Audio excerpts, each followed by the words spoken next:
কখনো কি সমুদ্রের পাড়ে দাঁড়িয়ে মনে হয়েছে যে এই বিশাল ঢেউয়ের নিচে আসলে কি আছে? আজ আমরা ঠিক সেই রহস্যের গভীরে ডুব দিতে যাচ্ছি। চলুন পাড়ি দিই প্রশান্ত মহাসাগরে, আমাদের এই গ্রহের সবচেয়ে বড় কিন্তু সবচেয়ে অজানা এক আশ্চর্য জগতে। ব্যাপারটা ভাবলে কেমন অবাক লাগে, তাই না? পৃথিবীর সবচেয়ে বড় অংশটাই আমাদের কাছে সবচেয়ে বড় রহস্য। তো প্রশান্ত মহাসাগর আসলে কি লুকাতে চাইছে? চলুন এই প্রশ্নটার উত্তর খোঁজার চেষ্টা করা যাক।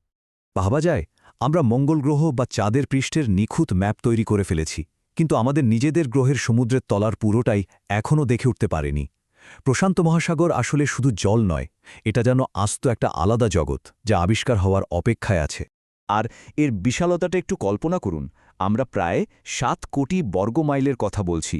মানে পৃথিবীর সমস্ত মহাদেশকে যদি এক জায়গায় করা হয়, তারই প্রশান্ত মহাসাগরের তুলনায় ছোট হয়ে যাবে। তাই এতে অবাক হওয়ার কিছু নেই যে এর বেশিরভাগটাই আমাদের কাছে একটা বিরাট রহস্য। আর এটা কিন্তু কোনো সায়েন্স ফিকশন সিনেমার গল্প নয়, এটা একটা বাস্তব জগৎ, যেখানে এমন সব রহস্য আছে যা আমাদের আধুনিক বিজ্ঞানকেও চ্যালেঞ্জ জানায়। এখানকার প্রতিটি নতুন আবিষ্কার যেন বিজ্ঞানীদের বাধ্য করে তাদের বই নতুন করে লিখতে।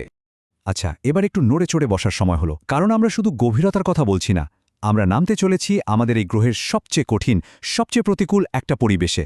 আমাদের এবারের গন্তব্য মারিয়ানা ট্রেঞ্চ। তো আমাদের যাত্রা শুরু হলো। ওপরের সেই পরিচিত সূর্যের আলো আস্তে আস্তে মিলিয়ে যাচ্ছে, আর আমরা ঢুকে পড়ছি এক অন্তহীন, অজানা অন্ধকারে। যত গভীরে নামছি, চাপ বাড়ছে ভয়ঙ্করভাবে। ব্যাপারটা এমন যে আপনার মাথার ওপর যেন 50টা জাম্বো জেট বিমান দাঁড় করিয়ে রাখা হয়েছে।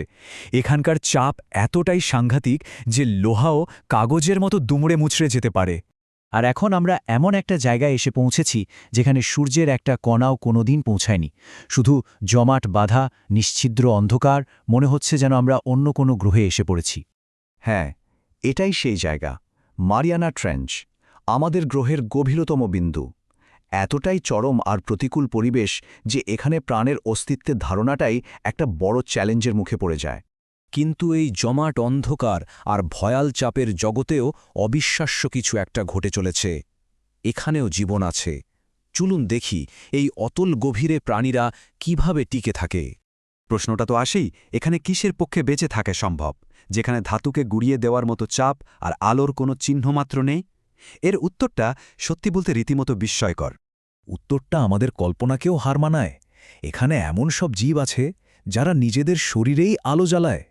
এমন মাছও আছে যাদের কঙ্কাল এতটাই নরম যে এই ভয়ঙ্কর চাপেও টিকে থাকতে পারে। এখানকার জীবেরা শুধু বেঁচেই নেই, তারা এই চরম পরিবেশেই নিজেদের মানিয়ে নিয়েছে আর জীবন সম্পর্কে আমাদের ধারণাকেই একদম বদলে দিচ্ছে। তবে এই অদ্ভুত প্রাণীরাই কিন্তু অতল সাগরের একমাত্র রহস্য নয়। এই গভীরতার মধ্যে লুকিয়ে আছে আমাদের নিজেদের ইতিহাসের প্রতিধ্বনি, সময়ের অতলে হারিয়ে যাওয়া মানুষের গল্প। অদ্ভুত জীবজন্তু তো না হয়ে গেল, কিন্তু আমাদের নিজেদের অতীত, এটা কি হতে পারে যে মহাসাগরের গভীরে কোনো হারানো সভ্যতার রহস্য লুকিয়ে আছে? হারিয়ে যাওয়া শহর আটলান্টিসের গল্প তো আমরা অনেকেই শুনেছি, যে একদিন নাকি সমুদ্রের তলায় বিলীন হয়ে গিয়েছিল। কে জানে, এই অতল গভীরে হয়তো সেরকমই কোনো অজানা সভ্যতার সূত্র অপেক্ষা করছে। আমাদের ইতিহাসের কতখানি যে সমুদ্রের নিচে চাপা পড়ে আছে তা কে বলতে পারে। এই দূরের জগৎটা যতটা বিচ্ছিন্ন মনে হচ্ছে, আসলে কিন্তু ততটা নয়। সত্যি বলতে, ওই অতল গভীরে যা কিছু ঘটছে তা এই পৃথিবীর ওপরের প্রত্যেককে প্রভাবিত করে। গভীর সমুদ্রই হলো সেই অদৃশ্য ইঞ্জিন যা আমাদের এই গ্রহটাকে চালায়।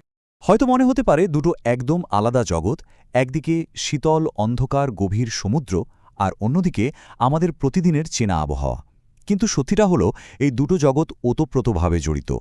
ওখানে যা ঘটে সেটাই আমাদের এখানের পৃথিবীকে নিয়ন্ত্রণ করে। কিভাবে এটা সম্ভব ভাবুন তো। সমুদ্রের গভীরে যেন বিশাল সব অদৃশ্য নদী বয়ে চলেছে। এই স্রোতগুলো অনেকটা কনভেয়ার বেল্টের মতো কাজ করে।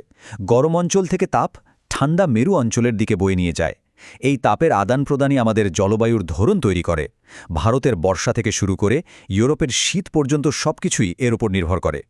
শেষ পর্যন্ত পুরো বিষয়টাকে যদি একটা লাইনে বলতে হয়, তাহলে বলতে হবে, আমরা এইমাত্র ঘুরে এলাম গ্রহের বৃহত্তম জলাশয়ের সবচেয়ে দূরবর্তী এবং নিষ্পেষণকারী গভীরতা থেকে এক শিক্ষামূলক যাত্রায়। তাই শেষে একটা প্রশ্নই থেকে যায়, আমাদের প্রযুক্তি যত উন্নত হচ্ছে আর আমরা যত গভীরে পৌঁছাতে পারছি, পৃথিবীর এই শেষ অনাবিষ্কৃত সীমান্ত আমাদের সামনে আর কি রহস্য তুলে ধরবে? উত্তরটা সম্ভবত আমাদের কল্পনারও অনেক বাইরে।